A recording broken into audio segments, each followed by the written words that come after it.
Number 1. This property sits directly on the beach in Ocean City, Washington, a stretch of the Pacific coast on the Olympic Peninsula's southern edge.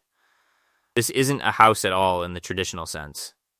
2 vintage cabooses flow directly into a 1945 Pullman passenger car, all 3 welded and joined into a single beachfront residence. This is 204 Ocean Boulevard, listed at $649,000.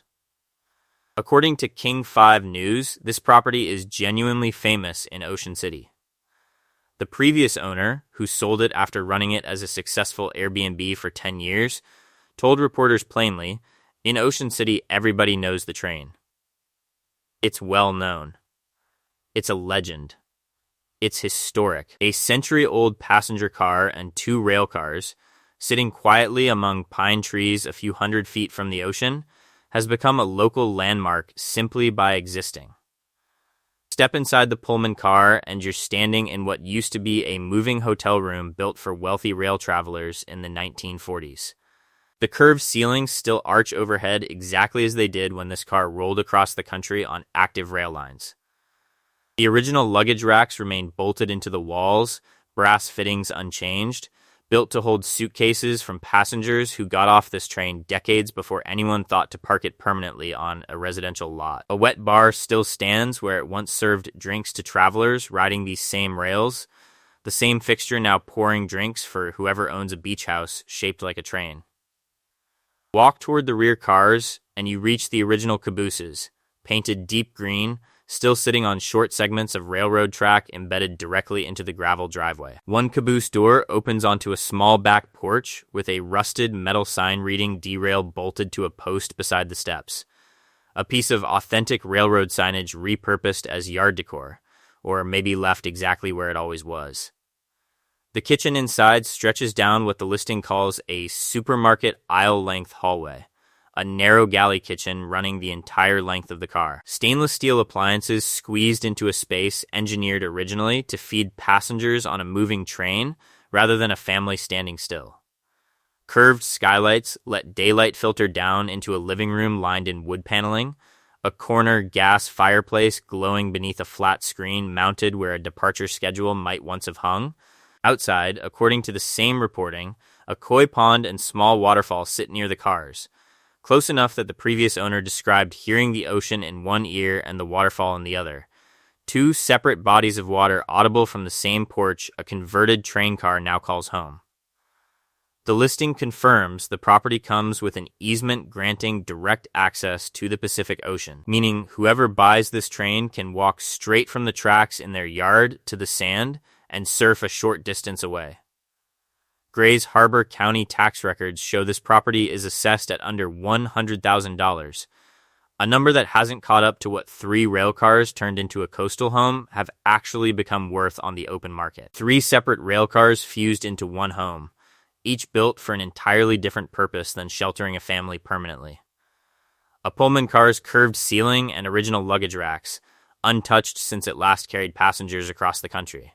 A wet bar still standing exactly where travelers once ordered a drink mid-journey. A rusted derail sign guarding the back porch of a caboose that hasn't moved in decades. Ocean waves and a backyard waterfall both within earshot of the same porch. This is 204 Ocean Boulevard, a train that reached its final stop generations ago and decided to stay. Number 2. This unit sits inside the Venice Marina, in a town so remote it's earned the nickname the End of the World. The last community in Louisiana reachable by car before the Mississippi River finally dissolves into the Gulf of Mexico. This is 321 Sports Marina Road, Unit B2, listed at $425,000. Before the 1800s, according to local fishing guides, this exact marshland at the mouth of the river had very few permanent residents because native peoples who fished here believed the marsh was full of evil spirits, visiting only to fish before leaving again. Venice wasn't considered a place to stay. It was considered a place you passed through. Cautiously. That hesitation turned out to be justified. Wikipedia confirms Hurricane Camille tore through here in 1969 with winds exceeding 190 miles per hour, nearly obliterating the entire community. Then in 2005, Hurricane Katrina hit Venice with a 25-foot storm surge, sinking boats, destroying homes, and crippling the local fishing industry that this exact marina depends on. Just 5 years after that, in April 2010, oil from the Deepwater Horizon explosion began washing directly onto these shores. A second disaster stacked on top of the first. This condo unit, rebuilt in 2006, was reconstructed in the direct aftermath of Katrina, meaning the building standing here today only exists because the original structure didn't survive. The listing itself doesn't hide any of this. It sells the unit purely on fishing access. 5 bedrooms and 3 bathrooms spread across 3 levels, sleeping up to 12 people, positioned directly on the grounds of a working marina with private boat docks stretching out for vessels of nearly any size. What it doesn't mention is that this entire town sits precariously surrounded by water on almost every side.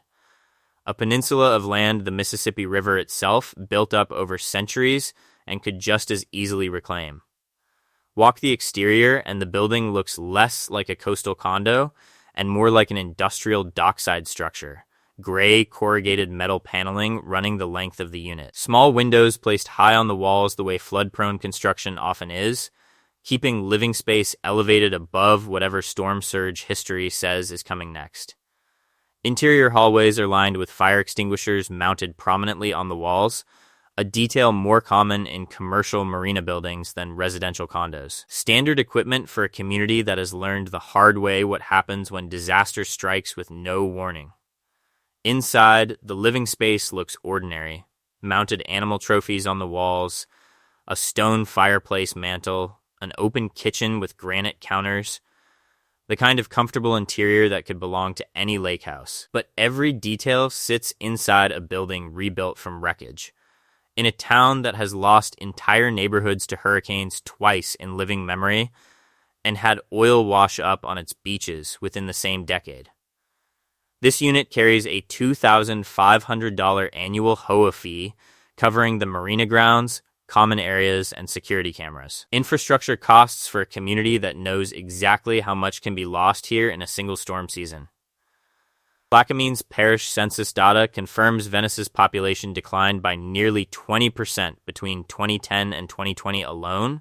People leaving faster than new residents are willing to replace them. A town nicknamed the End of the World, sitting at the literal southern terminus of the Great River Road. Marshland native peoples once avoided out of belief it held evil spirits. A hurricane in 1969 that nearly wiped the community off the map entirely. A 25-foot storm surge in 2005 that this very building had to be rebuilt after. Oil washing ashore just 5 years later. Fire extinguishers mounted in every hallway of a residential condo.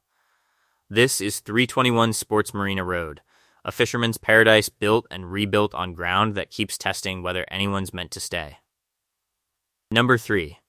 This cabin sits on Lake Yonah, a man-made reservoir on the Tougaloo River straddling the Georgia and South Carolina border. Created by damming the river specifically to feed a hydroelectric station owned by Georgia Power.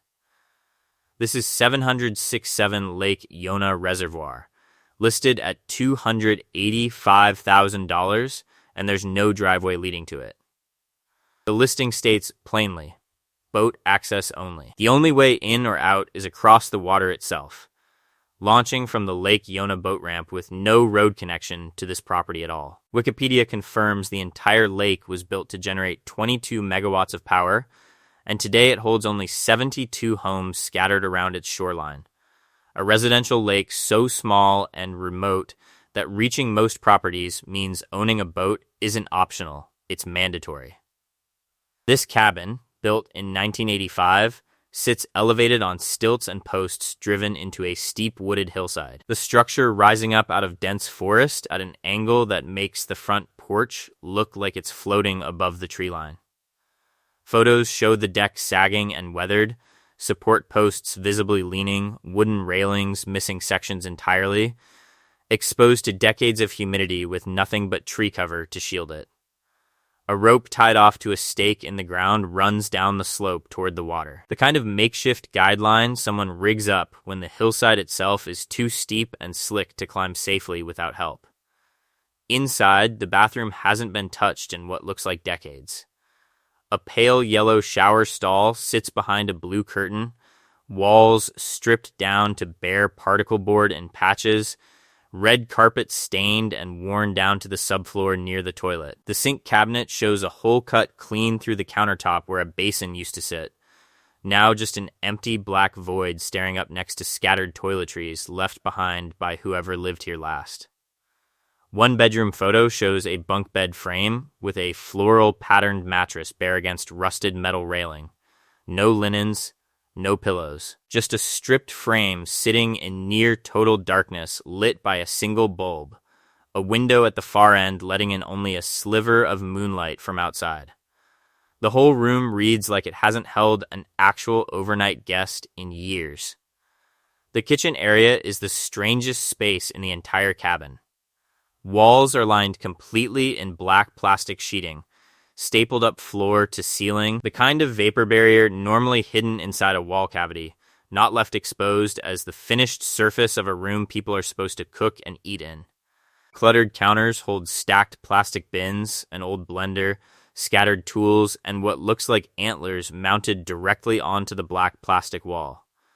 The whole space feeling less like a kitchen and more like a hidden workroom someone sealed off from the rest of the house.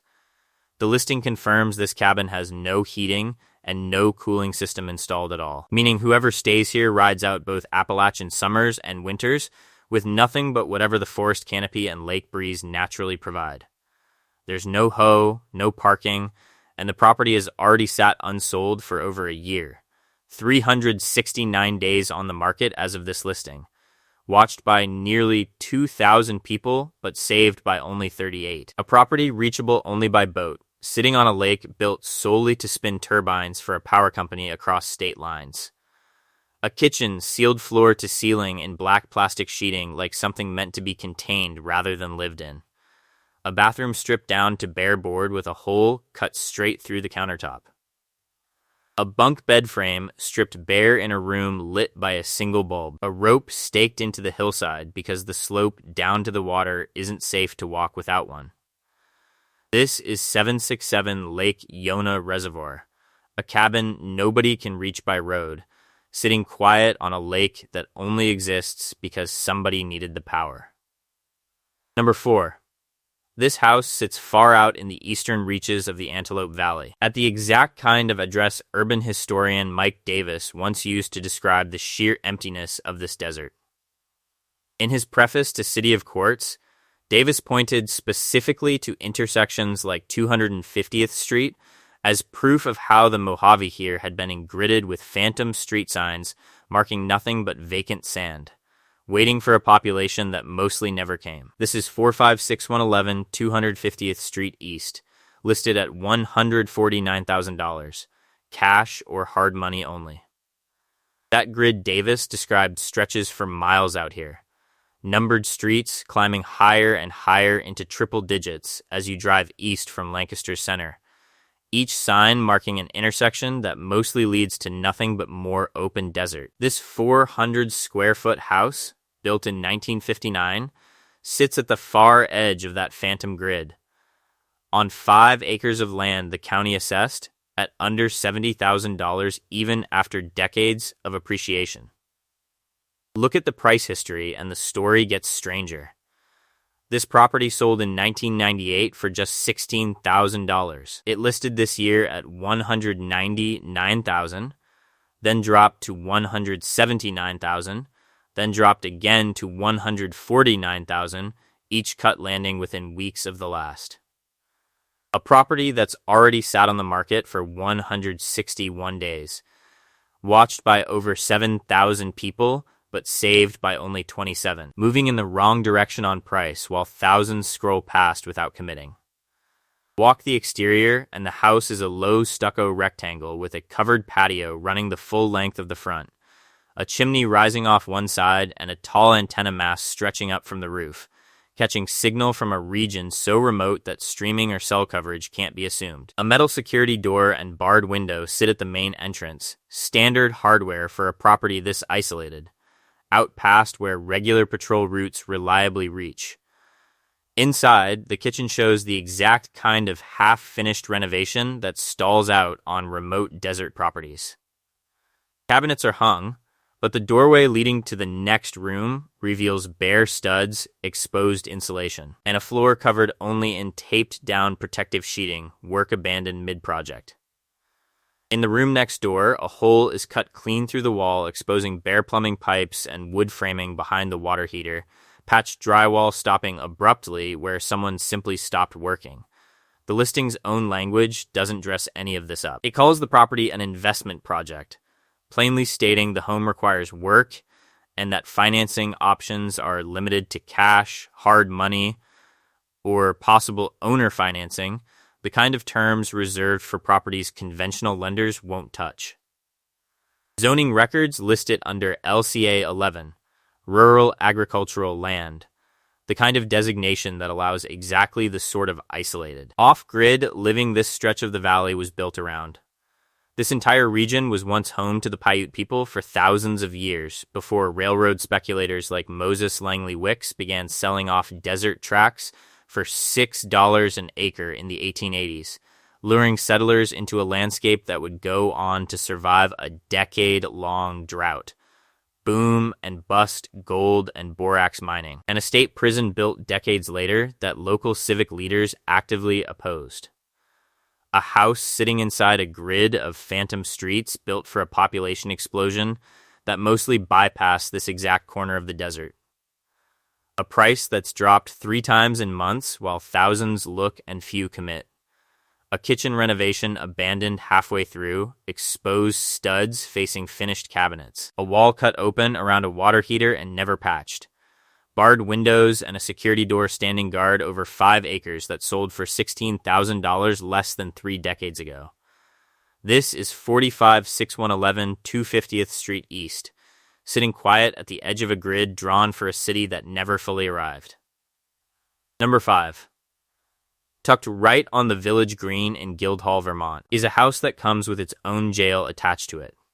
Literally, this home was built in 1878 and originally served as the residence for the local jailer.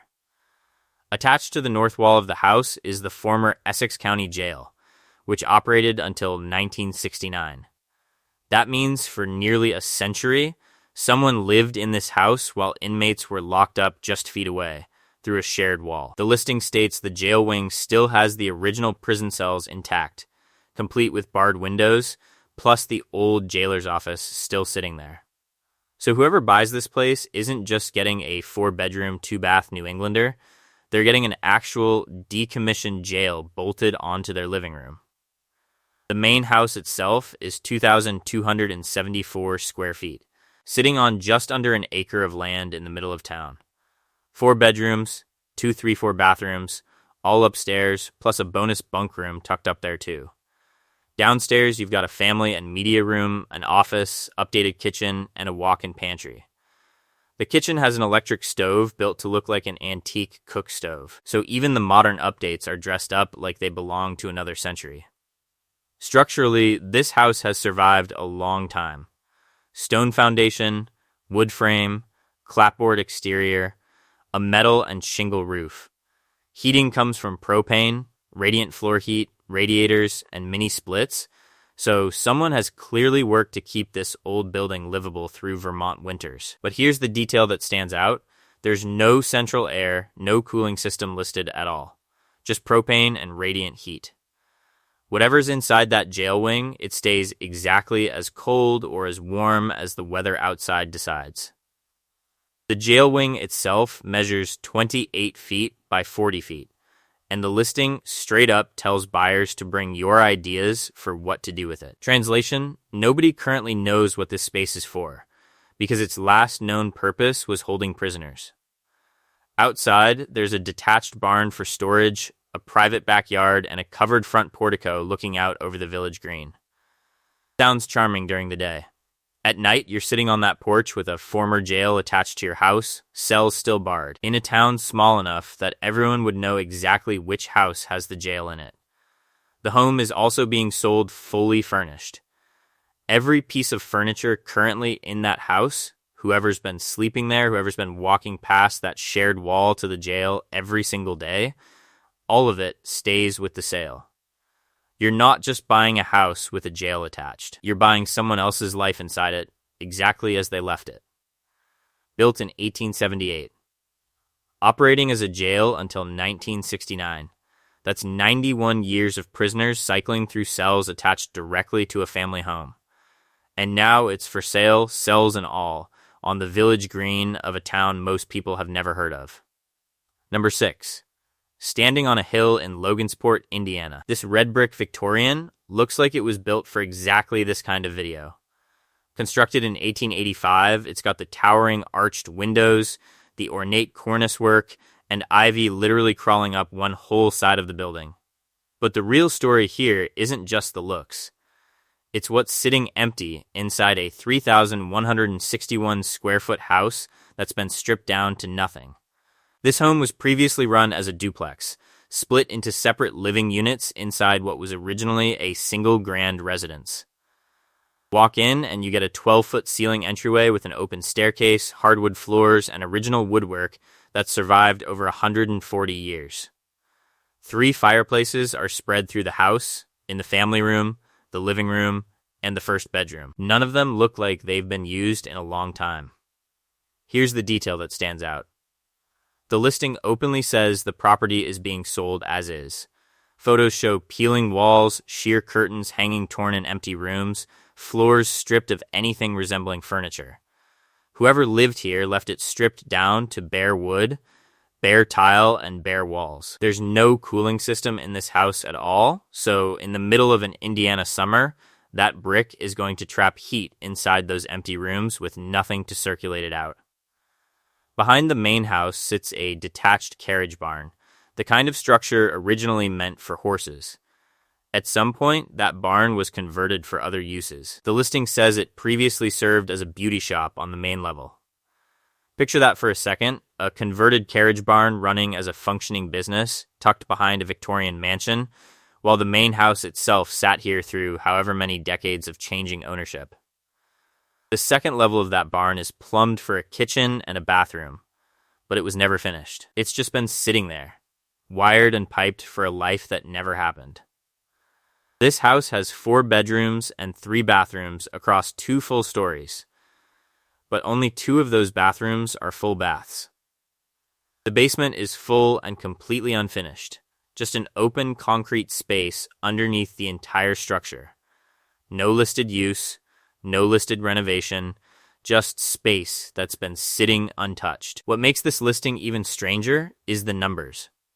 It's had over 54,000 views and more than 1,000 saves in just 11 days on the market, and it's marked as likely to sell faster than 99% of homes nearby.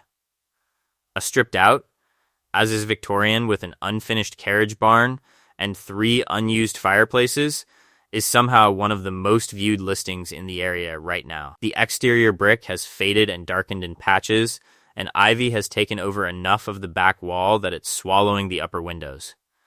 Combine that with a wraparound side porch that's falling into shadow under overgrown trees, and you've got a house that looks abandoned even though it's actively for sale. Built in 1885, converted into a duplex at some point in its history, then stripped back down and left as is, with peeling walls and torn curtains still hanging in empty rooms. A carriage barn out back that ran as a beauty shop before going quiet. An unfinished second floor wired for plumbing that was never installed. A basement that's just open, empty concrete. Whatever happened in this house over the last 140 years. The current owners walked away from it and left almost everything exactly as it stands. Number 7. This tiny 850 square foot house in Loveland, Colorado sits on a corner lot that's actually 2 combined parcels, 106 and 108 South Cleveland, right at First and Cleveland in the middle of downtown. 1 bedroom, 1 bathroom, built in 1930. And right now, someone is still living inside it, renting month to month, while the house itself is being sold out from under them. The listing doesn't dress anything up. It says the home is needing repairs and flat out calls itself a candidate for a fix and flip. Zoning allows commercial, high density, or residential, which means whoever buys this isn't necessarily buying a house. They could be buying a tear down, a lot to build on, or a business location. The current occupant, whoever they are, is just a placeholder until that decision gets made. Look at the price history and the numbers get stranger. This property was listed in March 2024 for $400,000. By February 2025, it dropped to $380,000. By July 2025, it fell again to $350,000. Then it was pulled off the market entirely at the end of December 2025, delisted at $350,000, only to reappear 4 days later on January 4th, 2026, at $325,000. Same house, same 2 lots, quietly relisted at a lower number right after being pulled. That's 4 price drops and a delisting cycle in under 2 years on an 850 square foot house. Meanwhile, the Zestimate says it's worth $313,400, and the estimated sales range runs as low as $298,000. So the current asking price of $325,000 is already above what the algorithm thinks it'll actually sell for. And yet the tax-assessed value jumped from under $18,000 a decade ago to over $267,000 today, a 90% increase in the last 10 years alone, on a property whose physical structure hasn't grown so much as a square foot. Inside, it's about as bare bones as housing gets. A 15x10 bedroom with carpet. A 10x9 wood floor kitchen. A laundry area the same size as the kitchen. Heat comes from a single wall furnace. No listed cooling system anywhere.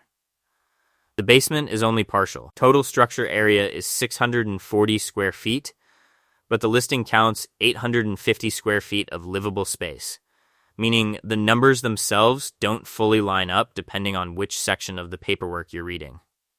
Outside, the photos show a dirt lot next door, half torn up, tire tracks cut through mud and melting snow, no landscaping, no finished driveway. It looks like construction started and stopped.